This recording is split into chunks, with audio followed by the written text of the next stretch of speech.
Arlette Farge, vous êtes historienne, spécialiste du XVIIIe siècle, et c'est de ce siècle que nous allons parler ensemble aujourd'hui et de la manière particulière dont vous l'avez éclairé durant toute votre carrière. Je dis particulière parce que ça fait partie des adjectifs qui vous ont souvent été accolés. Particulière, atypique, originale, personnelle, voire marginale. Et pourtant, vous êtes l'une des plus importantes représentantes de ce que l'on a appelé l'histoire des mentalités ou l'histoire des sensibilités, qu'on a tendance à appeler aujourd'hui histoire culturelle. Et comme vous aimez vous échapper des étiquettes toutes faites, vous continuez d'y occuper une place, donc particulière. Et c'est cette particularité que nous allons essayer de parler et de comprendre aussi pourquoi cette particularité que vous avez nous parle d'une façon tellement proche. Alors commençons avec ce siècle, ce 18e. Pour les historiens français, on imagine que c'est le siècle d'or, même si ce n'est pas celui-là qu'on appelle habituellement le siècle d'or. C'est le siècle le plus brillant, les Lumières, la Révolution. C'est un siècle roi, si j'ose dire. Et vous, ce siècle roi, vous l'avez éclairé par des sujets apparemment minuscules. Comment on vivait dans la rue, le cours ordinaire des choses, pour reprendre un des titres de vos livres. Vous êtes intéressé aux existences précaires, à la souffrance, aux voix, aux enfants, aux pauvres. Alors, pour comprendre votre attachement et votre vision du XVIIIe siècle, vous m'avez dit en préparant cet entretien, ce siècle me met dans le monde. Et que vous vouliez vous dire? Est-ce que c'était une déclaration d'historienne, puisqu'après tout, l'historien est une manière d'être au monde par la connaissance du passé, ou est-ce plus personnellement une façon de dire combien le passé de ce siècle-là, vous permet de vivre le présent? En fait, cette expression-là, dire ce siècle m'a permis de comprendre le monde, enfin je crois, ou m'a mis dans le monde, c'est en fait plus la façon dont je l'ai travaillé qui m'a mise dans le monde que le siècle lui-même. Parce qu'au fond, le choix du siècle, à vrai dire, on pourrait presque dire que je ne l'ai pas vraiment choisi, ce sont des rencontres. Et donc, bon, il y a un professeur qui me dit « vous êtes faite pour ça » et qui me montre des archives. Bon, et donc, ce n'est pas un choix, je ne me dis pas « je vais vers le 18e ». Mais une fois que je suis dedans, alors après, vous avez dit en introduction que je suis particulière, atypique, je ne m'en rendais pas compte. Je travaillais comme il me semblait pouvoir travailler. Bon, ça me paraissait évident, enfin naturel, et je l'ai mesuré que plus tard, évidemment, par les commentaires des collègues ou pour même l'enseignement que je faisais, etc., que j'étais atypique. Mais c'est la façon dont j'ai travaillé ce siècle qui m'a vraiment plongée dans le monde et dans les échos constamment entre le passé et le présent. Pourquoi plonger dans le monde?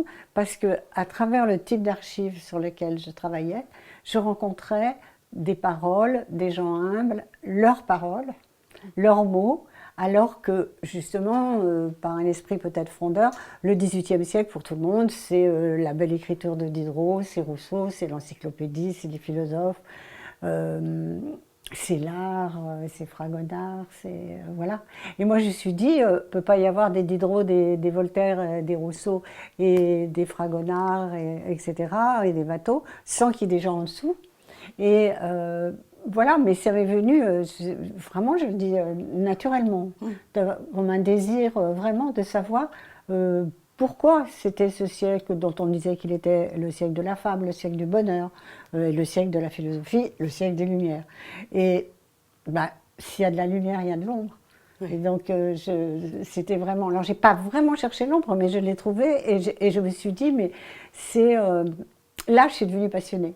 Je suis vraiment devenue passionnée. Aujourd'hui, on va venir d'ailleurs dans le concret de votre travail et de votre manière de faire. Aujourd'hui, là, si en quelques mots, vous pouviez dire « voilà ce que j'aime dans le 18e », après tout ce travail fait pendant plusieurs années, vous arriveriez à le caractériser? Alors, je dirais justement deux choses contradictoires. C'est le siècle de la pensée, du progrès, c'est de la nature, de l'amour de la nature. C'est un siècle qui s'exalte lui-même devant les progrès qu'il voit sans arrêt. C'est un siècle qui est illuminé par des penseurs, bien que ça ne descende pas jusqu'aux gens les plus simples. Et c'est un siècle très sensuel.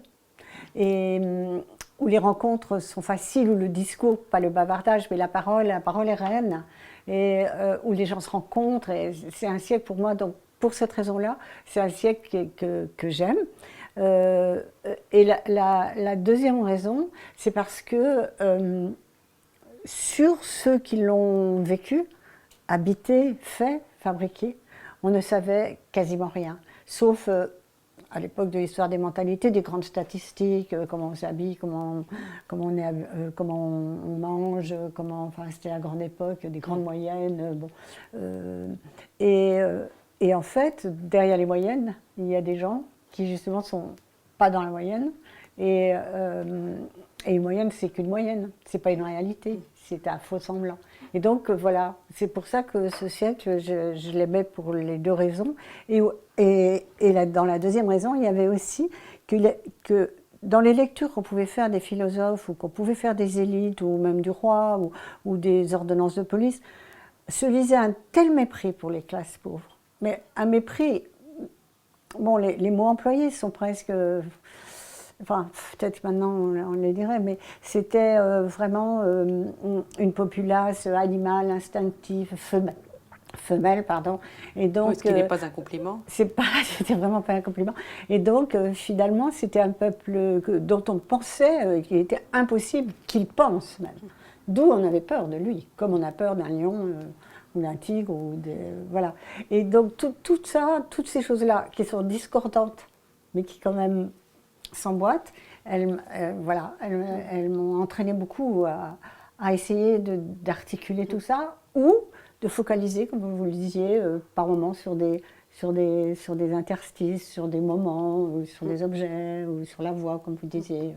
Ça faisait deux types de périodes. Et alors, pour rester sur ce problème du XVIIIe, qui est dominé par sa fin, c'est-à-dire par la Révolution, vous insistez souvent sur le fait que vous êtes efforcé de ne pas lire ce XVIIIe siècle, y compris lorsque vous décriviez les émeutes populaires, le sens de la révolte qui commençait à se former, tout ça, comme les prémices révolutionnaires, comme si inéluctablement c'était là qu'on pouvait voir le ferment qui ne pouvait que aboutir à la Révolution française. Cette attitude, on sent qu'elle est plus que scientifique, elle est presque éthique de votre métier, de refuser cette illusion rétrospective. Oui, c'est d'abord une véritable conviction. C'est-à-dire, vous avez dit tout à l'heure, le siècle est dominé par la Révolution. Si je peux me permettre de vous reprendre, il n'est pas du tout dominé par la Révolution, parce que les gens qui vivaient au XVIIIe siècle, ils ne savaient pas qu'il y aurait la Révolution. Et en fait, ça m'a souvent étonnée qu'on puisse me répondre, enfin, qu'on puisse m'opposer beaucoup d'arguments, parce que franchement, moi, tous les livres d'histoire qu'on lisait, même quand on était en classe, et puis après les livres d'histoire très classiques, qu'on peut lire dans l'historiographie quand on fait ses études, chaque fois qu'il y avait une révolution, on disait, et voilà, on va vers la révolution. Or, des révolutions, il y en a, mon Dieu, au XVIe siècle, il y a eu des guerres de religion absolument incroyables, il y a eu des guerres au XVIIe, il y a eu, il n'y a pas eu la Révolution à la fin du règne de Louis XIV. Et déjà, je trouvais que c'était une évidence. Et après, je me suis dit, alors ça, c'était peut-être quelque chose pour... c'est peut-être là où j'avais envie de dire le contraire des autres.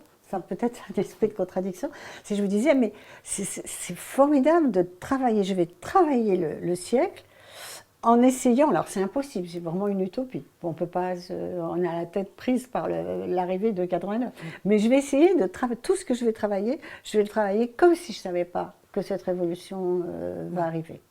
Donc c'était à la fois un petit coup bah, je ne veux pas faire comme les autres, et puis une véritable conviction, mais même politique, je dirais, à la limite, vraiment politique.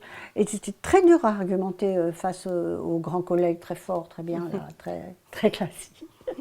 C'est difficile à argumenter. Politique au sens où vous faites la part du surgissement, de l'imprévisible. Voilà, voilà, parce que pour moi, c'est vraiment le temps. Le temps, c'est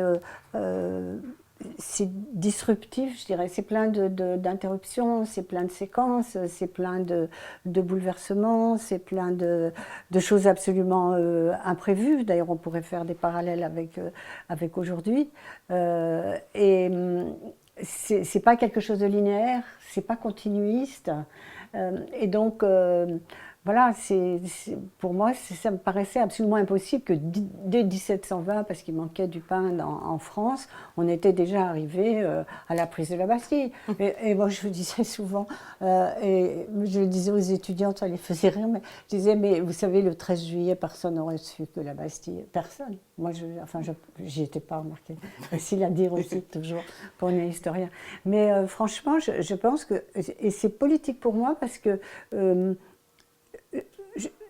je pense que ce serait vraiment intéressant qu'on puisse réfléchir comme ça aujourd'hui, tellement entre les sondages aujourd'hui sur le plan politique ou entre, eh ben voilà, il va se passer ceci parce que finalement l'émotion qui a eu lieu au moment des affaires de Charlie Hebdo, bah, elle se ratatine, donc il ne va plus rien se passer, on va oublier.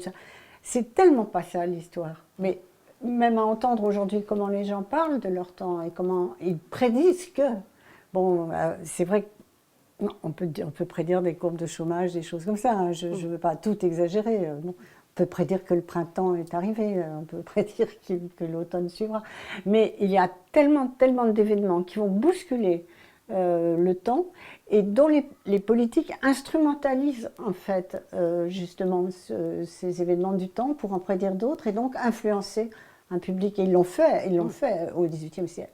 Et c'est pour ça que j'ai toujours pris tous les sujets que j'ai choisis, c'était t'oublies qu'il y aura la Révolution. Et alors justement, pour le bicentenaire de la Révolution française en 1989, alors que toute la France était en célébration de l'événement, vous publiez un petit livre qui s'appelle Le goût de l'archive. De quelle manière, même rétrospectivement, vous vous rendez compte à quel point il était subversif? Ah non, pas du tout. Je me Vous l'avez pas fait pour ça. Non, pas du tout. Sa tonalité n'est pas subversive, c'est pas ce que je veux dire. Mais non, mais j'ai pas du tout réalisé que c'était la même année que le bicentenaire. J'ai pas du tout réalisé en effet que. Je crois que le bicentenaire, en plus, il était quand même sur le plan des historiens, c'était tellement une bagarre politique entre l'historien Michel Vauvel, historien de la Révolution, et François Furet, qu'on était dans une période extrêmement polémique et tout. Et je pense, moi, j'étais hors jeu, là, vraiment hors jeu. Hors jeu, c'est-à-dire, là, je parle de ce que j'aime, c'est-à-dire aller aux archives. De quoi est fait ce goût d'aller aux archives ?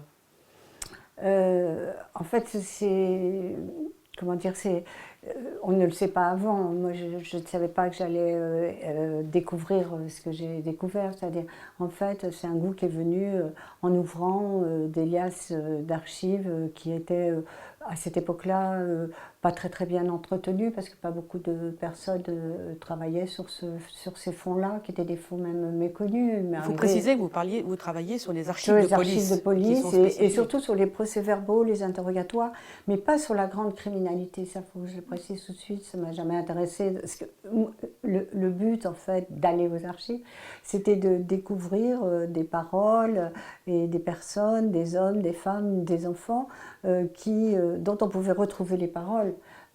Bien sûr, je sais bien le biais que ça représente de parler devant un commissaire de police ou devant un juge et qu'on ne dit pas la vérité. Je ne cherchais pas la vérité.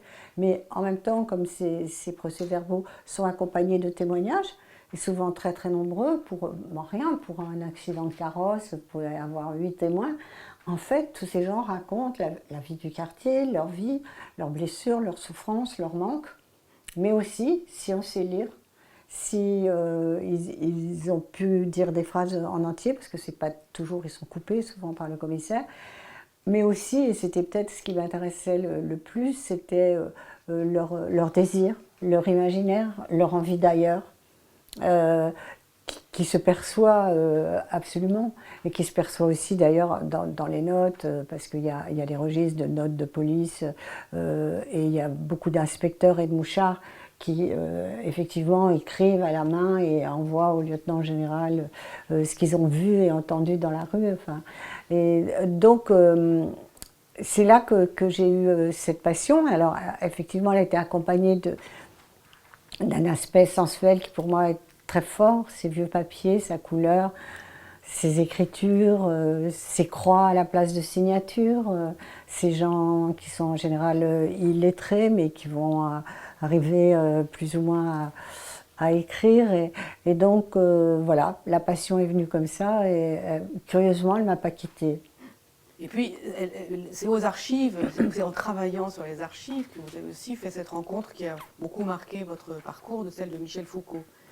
Oui, alors ça c'était vraiment de l'ordre de l'improbable et de l'inattendu, parce que c'est pas aux archives, à vrai dire, que je l'ai rencontré, c'est lui qui m'a contacté parce qu'il avait lu un de mes livres et que justement il travaillait lui-même à ce moment-là, il avait commencé un travail sur des lettres de cachet, des lettres d'enfermement de parents demandant l'enfermement d'un des leurs à la Bastille, et où il m'a demandé si je voulais bien écrire avec lui, si je dois dire dans un premier temps, moi j'avais même pas assez cours ni assez séminaire, et m'a interloqué, beaucoup paniqué, mais bon, voilà, et c'est comme ça que je l'ai rencontré, qu'on a travaillé ensemble pendant, parce que c'était très tard avant, c'était peu de temps avant sa mort quand même, hein, donc c'est paru en 80. Il est mort en 84, je crois. Oui. Oui. Et donc, le livre est paru, Le désordre des familles est paru en 82. Donc, c'était peu de temps avant sa mort. Et quel débat avez-vous eu avec Foucault sur le lien aux archives, la compréhension, l'interprétation des archives? Alors, bon, la rencontre avec Foucault, c'est une rencontre qui, ça marque évidemment une vie, mais c'est une rencontre qui est tout d'abord pour moi poétique et pas philosophique, parce que il est dans l'émerveillement de ses papiers, de ses lettres, de ses lettres de parents. Moi, ça faisait déjà longtemps que j'étais dedans, donc et je trouvais son émerveillement très très très beau, et il avait un rapport esthétique très fort. Et en même temps, physique, il le dit, je n'ai jamais éprouvé une telle vibration physique qu'en lisant ces papiers d'autrefois. Et ce terme vibration physique, je l'aimais bien, je l'aimais beaucoup parce que, bon, d'abord, c'était lui, ça lui ressemblait quand il en parlait vraiment comme ça. Et en plus, ça lui évitait de prendre le terme émotion, je crois. Et cette vibration physique, forcément, ça étonnait un grand philosophe comme lui, à cette époque-là extraordinairement connu, voilà, qui pouvait dire ça. Et c'était un homme en plus. Et alors là, bon, c'est vrai que moi j'ai fondu, quoi. Enfin, je veux dire, donc on a beaucoup discuté de ça, mais lui, il en était à un point qu'il aurait presque préféré, il trouvait ça si beau, qu'il disait la beauté se suffit en elle-même, et il voulait donner publier au fond sans trop de commentaires, et sans commentaires. Et bon, ça c'est une période difficile parce que contredire un professeur au collège, pour contredire Michel Foucault, c'est pas simple. Bon, j'étais beaucoup plus jeune que lui, etc. Et en fait, donc, je l'ai convaincu qu'il fallait, que les gens ne comprendraient pas, qu'il fallait un contexte. Et lui, bien sûr, il était historien, mais lui, il pensait vraiment, il était philosophe d'une part, et puis lui, il pensait que ces êtres agenouillés devant le roi pour implorer non pas le pardon du roi, mais la mise en prison à la Bastille ou dans les îles de leurs enfants, c'était quelque chose voilà, qui résumait à peu près le siècle et qui était écrit dans une telle langue. Et c'est vrai, parce que ces gens-là ne savaient pas écrire, donc ils allaient voir un écrivain public qui avait les formules. Quand on écrit au roi, il faut quand même une formule du début et de la fin, et au milieu, qui avait un parler oral complet, voilà, plutôt mauvais quand même. Et ces distances-là, pour lui, c'était... Voilà, il en tirait plein de choses. Je me souviens malheureusement pas de tout, pourtant j'ai pris des notes à chaque fois qu'on se rencontrait, mais il en tirait vraiment des analyses à la fois esthétiques, philosophiques et surtout vibrationnelles, très très fortes, quoi. Et il avait une émotion, moi, je l'ai vu choisir certains textes plutôt que d'autres, c'était complètement étonnant, quoi. C'était vraiment étonnant. Alors comment vous arriviez vous avez réussi, là en l'occurrence là, mais juste parce que c'est ce qui caractérise tout votre travail par la suite et même avant, à argumenter sur la nécessité de ce travail d'interprétation, de mise en contexte. Alors, sur la mise en contexte, je n'avais pas trop de mal parce que les historiens, ils font ça. Ils font la mise en contexte en général très bien. Là où j'ai eu, je crois, plus de mal, c'est sur 2 points. Pour moi, j'étais très influencée, enfin, l'écriture de l'histoire, enfin, l'écriture de Michel Foucault, comme l'écriture d'un Georges Duby d'ailleurs, mais je préfère peut-être celle de Foucault, mais ce sont des écritures qui sont absolument magnifiques. Alors, c'est pas de la fiction, c'est pas des romans, c'est pas vraiment Surveiller et punir ou les passages, je relisais l'autre jour, de La Nef des Fous dans l'histoire de la folie, c'est vrai, ça vous touche, ça vous prend, ça vous élève énormément, c'est beau, c'est très fort, quoi. Bon. Et moi, en fait, je pense que c'est après que je suis mise à énormément réfléchir sur l'écriture et à essayer de faire en sorte que essayer d'écrire, alors c'est un peu particulier, mais avec les sons du XVIIIe, faire que mon français ait un rythme, une sonorité, une façon un petit peu heurtée par moments, mais douce, de faire que le XVIIIe, il est là, dans la facture de l'écriture. Alors, bon, ça, après, c'est devenu, maintenant tout le monde parle de l'écriture de l'histoire, des séminaires sur l'écriture de l'histoire, donc bon. Mais là où j'ai le plus de mal, et là j'ai pas gagné la partie, c'est sur l'émotion. Ouais. Là, ça c'est... C'est-à-dire c'est-à-dire d'abord j'étais en même temps historienne des femmes. Oui. Donc ça n'arrangeait pas. Enfin, j'étais une femme. Ça, c'était déjà un problème. C'est un problème. 2, j'étais historienne des femmes, donc repérable comme étant historienne des femmes. Travaillais avec Michel Perrault, avec Duby sur les 5 volumes de l'histoire des femmes. Et puis il y avait un groupe à l'école des hautes études. Et donc c'est vrai que ça a tout de suite été dit qu'on travaillait sur des sujets sensibles parce que nous étions des femmes, etc. Bon. Après, voilà, il a bien fallu qu'ils s'adaptent un peu à ce que l'histoire des femmes existe, les collègues masculins, donc bien. Mais comme moi, j'ai des sujets, les objets que j'ai choisis sont très souvent, en effet, la souffrance, vous l'avez dit, la vulnérabilité, la misère. Bon, il n'y a pas que ça, mais c'est vrai que c'est toujours, en plus, dans les milieux pauvres. Et il a fallu à la fois que l'empathie que je pouvais avoir, il fallait qu'elle me serve aussi comme un ennemi, comme un adversaire. C'est-à-dire, oui, j'ai de l'empathie pour ce milieu-là, pour ces milieux populaires, mais si je ne veux pas devenir mièvre, et effectivement tomber aussi dans le côté les pauvres sont tous des gens bien, ce qu'on m'a souvent reproché. Non, je sais bien que les pauvres sont pas tous des gens bien. Et il fallait du coup travailler énormément la façon de transmettre tout ça. de transmettre ce mélange de... Je m'intéresse à eux parce qu'ils ont fabriqué l'histoire. Chaque événement, chaque parole, je crois que j'ai dû écrire d'ailleurs dans le goût de l'archive, toute parole est un événement. Voilà, pour moi, c'était ça vraiment l'essentiel et la conviction, et qu'il n'y a pas de petit événement, et que tout événement, il y a bien sûr il y a les guerres, il y a les choses qu'on sait, qui sont des gros événements, mais il y a beaucoup de choses qui peuvent être traitées par un historien comme étant un événement qui va fabriquer et avoir beaucoup de conséquences, etc. Mais en même temps, se dire... Voilà, l'archive, c'est quand même du désordre d'abord. C'est vraiment d'abord l'image du désordre, hein, puisque tous ces gens-là sont devant la police. C'est l'image de la peur des élites devant ceux qu'elle condamnera ou qu'elle ne condamnera pas. Et c'est en même temps un peuple qui pense, qui réfléchit, et qui est très très souvent malmené physiquement, qui est malade, qui est blessé, qui est noyé, qui se noie, à qui il arrive rien de ce qui arrive aux classes populaires, aux élites, sauf s'ils ont des épidémies, bien sûr. Et donc, comment dire, c'est chercher à...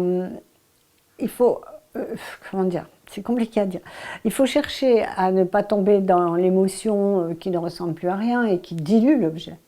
Et en même temps, il faut montrer que l'émotion, c'est pas du tout ce qu'on croit.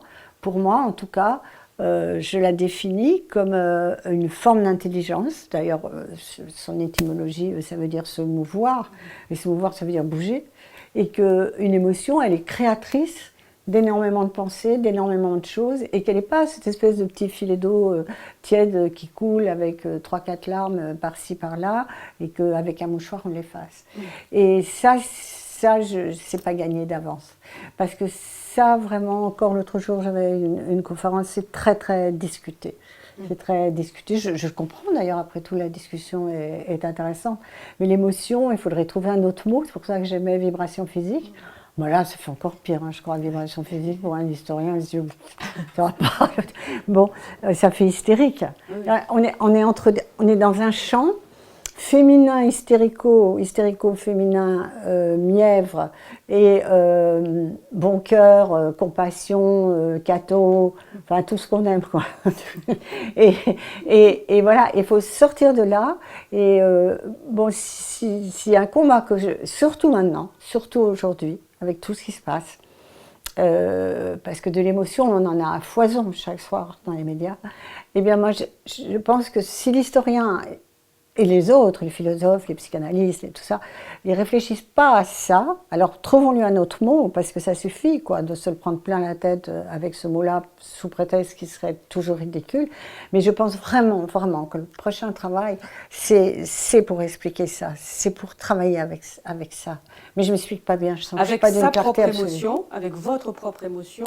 Ben, j'essaie de ne pas l'avoir, la propre émotion. Je pense qu'il y a une émotion du commun, que les gens partagent en commun.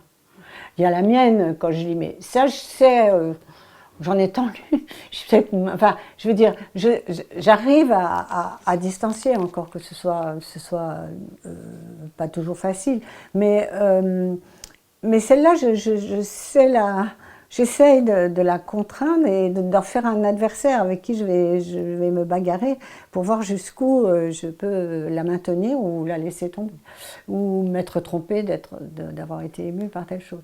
Mais c'est surtout, c'est travailler sur l'émotion, les émotions collectives ou l'émotion du commun. Enfin, ce qu'on a, oui, c'est un beau mot, le commun.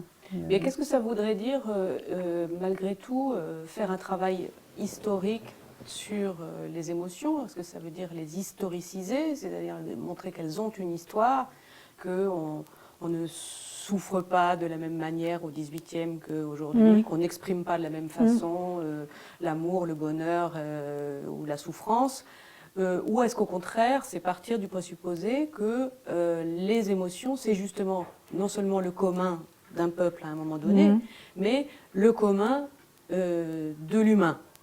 Et qui n'a donc n'a pas d'histoire. Ah non, non, il a une histoire. Ça, il est complètement historicisable, ça j'en suis sûre. Par exemple, oui. Ah bon. Par exemple, je pense que si on prend la guerre de 1914, les émotions ressenties par les gens dans les tranchées, alors qui sont multiples et très variées, puisque certains étaient même fascinés par la douleur, parce que c'est ça qui est compliqué aussi. Elle n'a rien à voir, je crois, avec les émotions politiques, mais souffrantes elles aussi, de la Commune en 1870. Donc je pense que c'est historicisable au sens où bah, tout est histoire en même temps. Mais c'est dans... Il y a un partage du sensible, comme dirait Jacques Rancière, pour citer sa formule, qui a une histoire, vraiment. Moi, je vais pas faire une histoire des émotions, non, mais je voudrais travailler sur, en continuant à travailler vraiment ce matériau pour qu'il soit moins considéré comme dégradant. Si vous mettez le mot émotion quelque part, c'est très embêtant, quoi. Et bon. Ce qui vous intéresse, au fond, c'est de travailler sur l'articulation entre le singulier et le collectif, parce que dans votre démarche, oui. quand vous vous intéressez à une archive, je pense à un petit livre récent sur l'histoire de Anne-Sophie, épouse branchue, ah oui. Femme adultère, voilà, qui est attaquée par son mari en justice parce que comme femme adultère, et sur laquelle convergent, mais qui sont des ferblantiers de Paris, c'est pas justement la haute aristocratie. Enfin bref, quand vous nous racontez l'histoire que vous avez, le fil que vous avez tiré justement dans les archives, à partir de cette archive, on finit par s'attacher à cette Anne-Sophie, épouse branchue. Et là, vous êtes dans le creusement du singulier.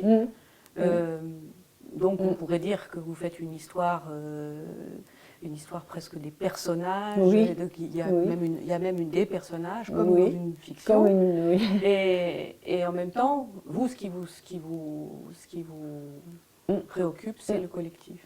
C'est le collectif, et puis c'est le sens, en effet, que ce fait divers, en somme, le sens qu'il a par rapport justement à l'époque où il s'est passé, par rapport au voisinage, par rapport à l'issue, puisque finalement elle n'est pas condamnée, enfin, donc, parce qu'il n'y a pas eu adultère, etc. Bon.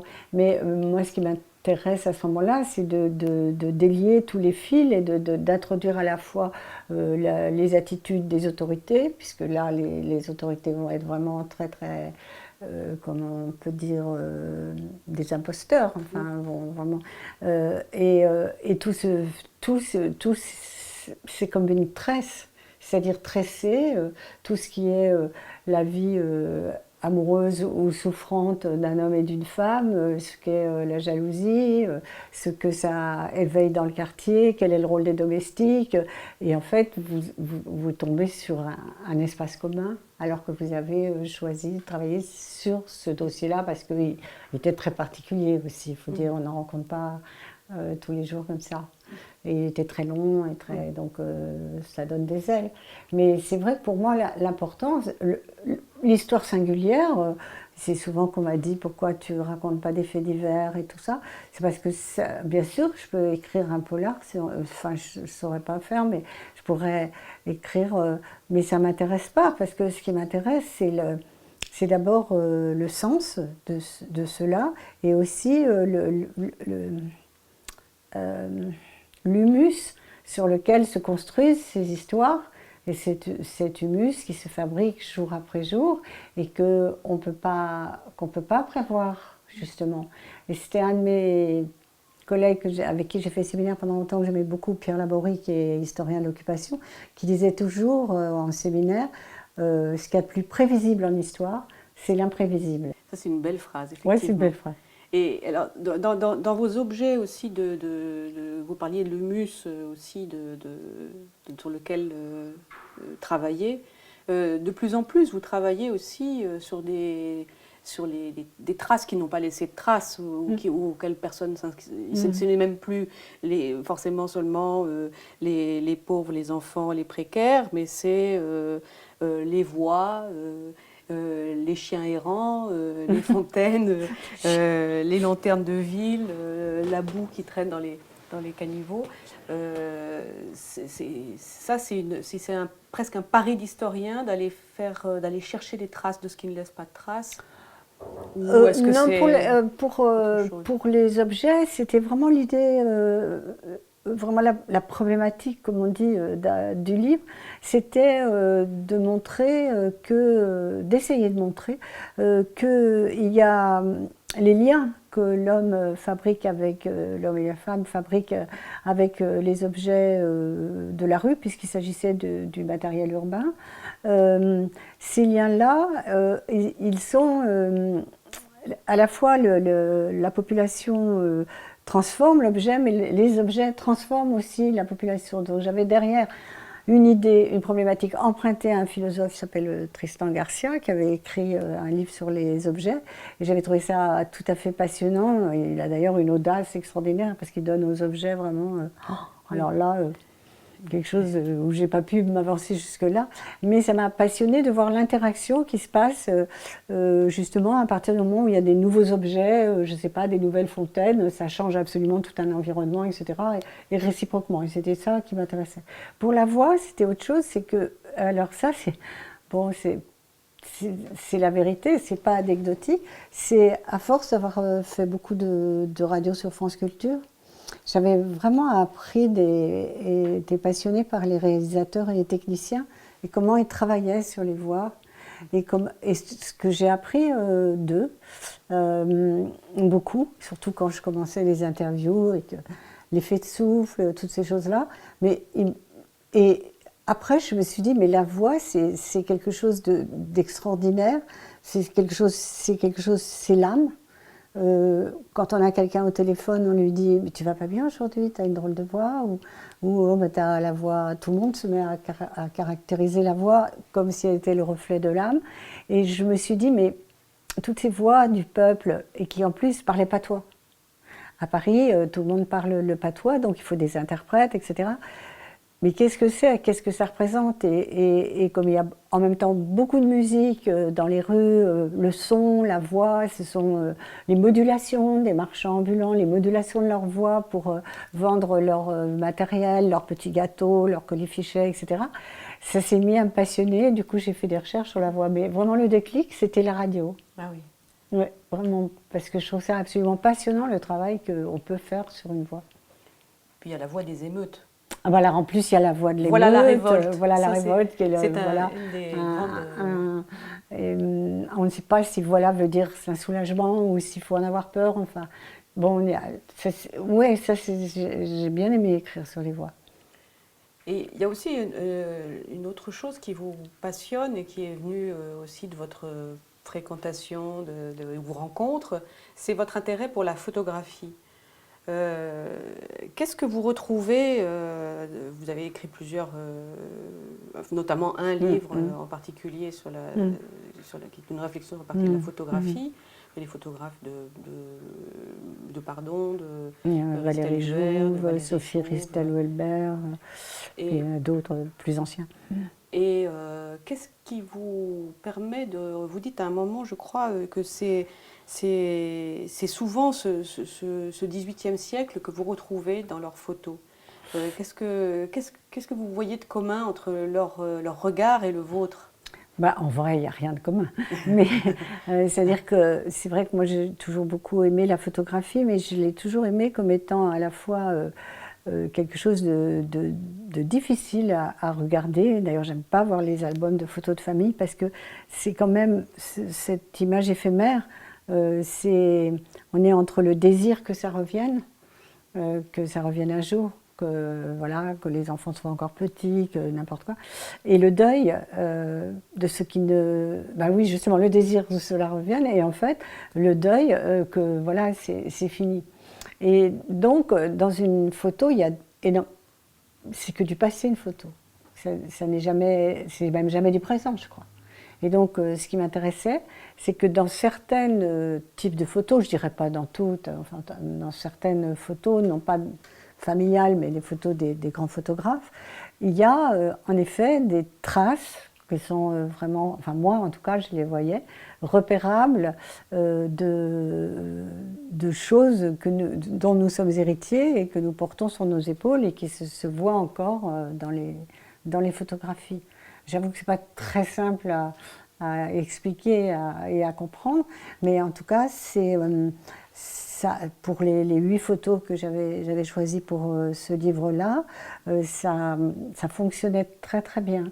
Mais je pense pas, je pense que, et d'ailleurs l'éditeur qui était Denis Roche à l'époque, on était d'accord, les photographes et ô combien, qu'en effet c'est peut-être pas une expérience renouvelable. Je peux pas, voilà, ça m'est arrivé comme ça, comme un pas de côté, vraiment. Mais en effet, c'est pour ça que je vous dis, je pense que c'est pas une expérience renouvelable, c'est pas une issue pour l'histoire ni quoi que ce soit. Vous avez reconnu quelque chose. Voilà, c'était une expérience vraiment personnelle, assez intime et intérieure. Alors, il y a d'autres liens auxquels peut faire penser votre travail, et des liens qui, pour le coup, n'existent pas vraiment, c'est avec la psychanalyse. Ça n'existe pas vraiment dans votre travail non plus, mais on pourrait penser qu'il y aurait des relations un peu plus proches entre l'histoire que vous écrivez et la psychanalyse. Est-ce que c'est le cas? Est-ce que vous êtes en lien avec les psychanalystes? Alors,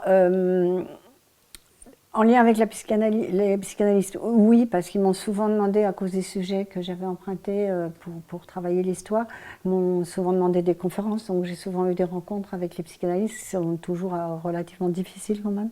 Enfin, ça dépend des écoles, mais c'est difficile, je ne veux pas dire, ils sont très gentils, tout ça, mais c'est un véritable débat, c'est complexe. Mais pour moi, donc en plus, en histoire, c'est quelque chose qui est vraiment fermé chez les historiens de travailler avec l'analyse.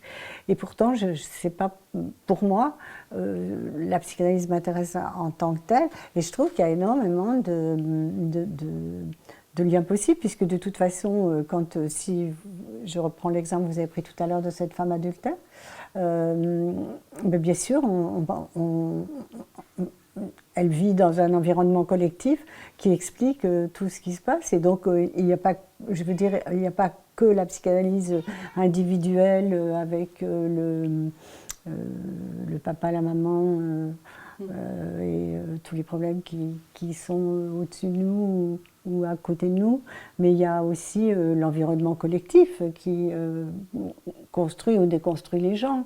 Et donc je trouve dommage qu'on ne puisse pas utiliser la psychanalyse et que que très très peu de gens se penchent sur ces liens très forts, puisque par exemple en ce moment on nous dit qu'on est tous en dépression. Bon, bah alors dans 100 ans, on est tous en dépression. Si on est en dépression, il n'y a pas que parce qu'on a reçu des claques quand on était petit.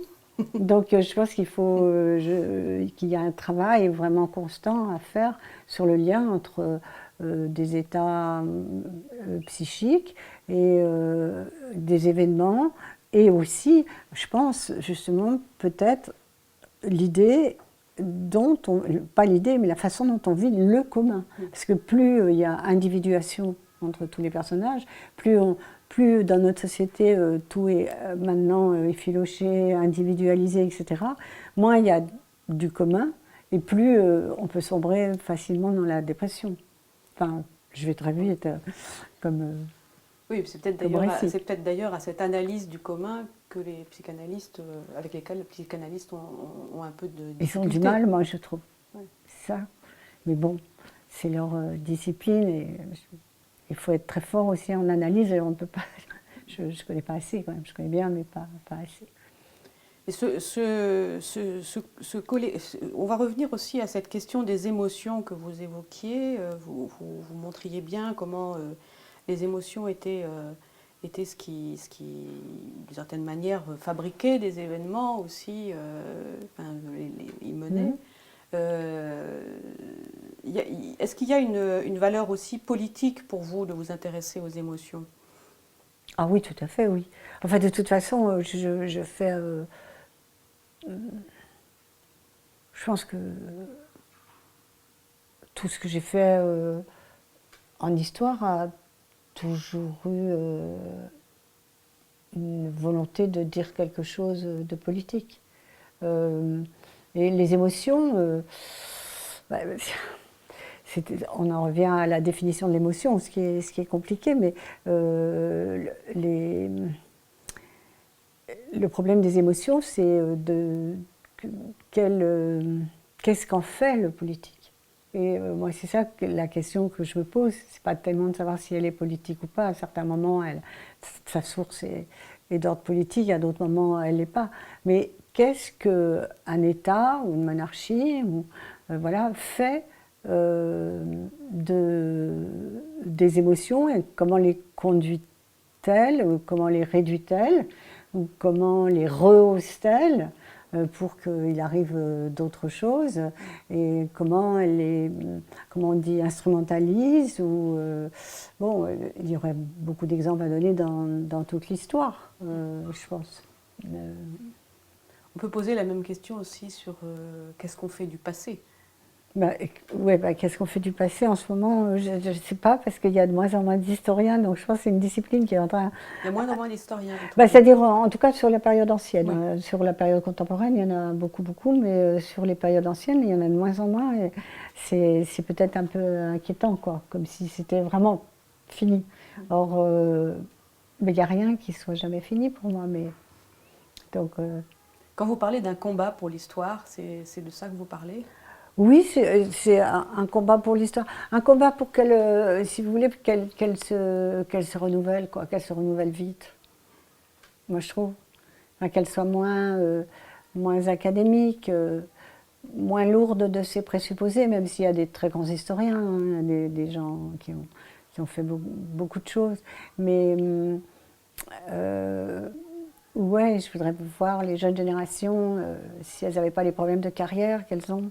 Ils ont des idées qui sont vraiment formidables, mais ils savent qu'après la thèse, ils n'auront pas de travail. Et pourquoi ils la feraient? Et c'est dur quand on enseigne, parce que c'est les sources vives et ils ont plein d'idées. Est-ce que vous trouvez qu'on est dans une époque qui a des relations ambiguës avec l'histoire, qui à la fois a tendance à la sacraliser Ça a toujours été, moi je dirais que c'est toujours été pareil, parce que bon, il y a eu toute l'histoire du devoir de mémoire, bon, après il y a toute l'histoire des commémorations, après il y a les lois qui sont anti, je ne sais plus quoi, bon, il y a les lois pour empêcher l'histoire de dévier dans le révisionnisme ou le négationnisme, etc. Mais je pense que l'histoire, elle est... Ça dépend de quelle histoire vous parlez, si c'est celle que nous donnent à voir les médias ou si c'est celle que nous donnent à voir les historiens, celle que nous donnent à voir, ou les cinéastes, celle que nous donnent à voir les historiens, les médias, pardon, elle est en ce moment vraiment beaucoup du côté de la monarchie, du patrimoine, parce que voilà, il semble que pour eux c'est un socle qui nous réunirait, eux aussi ils cherchent le commun. Et quant aux historiens, moi je suis frappée par à la fois leur volonté de travailler un peu comme ça, singulier, collectif, etc., un peu de chercher, mais de ne plus s'occuper de très peu s'occuper des siècles les plus anciens, quoi. Même la Renaissance, même le Moyen-Âge. Et puis il y a eu la disparition des grands médiévistes et tout. Enfin, mais moi, je suis pas pessimiste. Je sais qu'il y a vraiment de la relève, parce qu'il y a beaucoup d'idées et beaucoup de choses passionnantes qui se font. Donc,